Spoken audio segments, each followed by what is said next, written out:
విజ్ఞప్తి చేస్తున్నా. తెలంగాణలో ప్రజాప్రభుత్వం ఇందిరమ్మ రాజ్యం ఏర్పడ్డ తర్వాత గతంలో రైతు రుణమాఫీ గురించి మీకు తెలుసు. 2014లో ₹1,00,000 రైతు రుణమాఫీ చేస్తా అని మాట ఇచ్చి అధికారంలోకి వచ్చిన తర్వాత 4 విడతలుగా నేను ఇస్తాను, ఇప్పుడు నా దగ్గర నిధులు లేవని ఆనాడు మాట్లాడేది.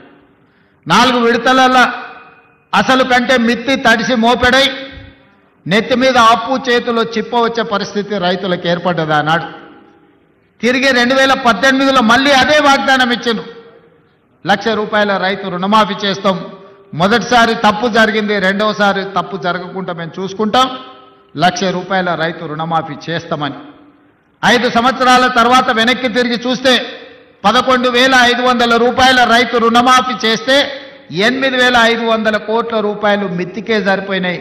3,000 చిల్లర మాత్రమే ఆనాడు రైతులకు రుణమాఫీ చేసింది.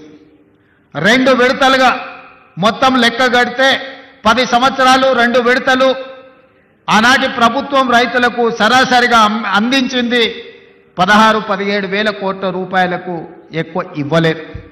కానీ మొదటి సంవత్సరంలోనే ప్రజాప్రభుత్వం మీ ఆశీర్వాదంతో వచ్చిన తర్వాత ఎన్నో ఇబ్బందులు ఉన్నా 10 సంవత్సరాలలో ఆనాడు వాళ్ళు చేసిన విధ్వంసం 100 సంవత్సరాలైనా కోలుకోలేని పరిస్థితికి తెలంగాణ రాష్ట్రాన్ని నెట్టేసింది.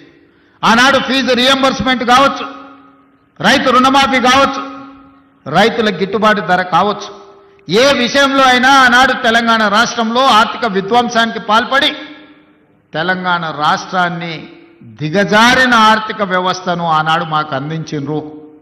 అయినా మనోస్థైర్యాన్ని కోల్పోలే. అప్పటి వరకు 4 లక్షల కోట్ల రూపాయలు మాత్రమే అప్పు ఉందని అబద్ధాలు చెప్పి కప్పిపుచ్చి మనం గ్రామాలలో చూసినాం. అప్పులకు కూరుకుపోయిన పిల్లగానికి పిల్లనియాలంటే మాకు అప్పులు లేవయా, ఆర్భాటంగా మాకు పెద్ద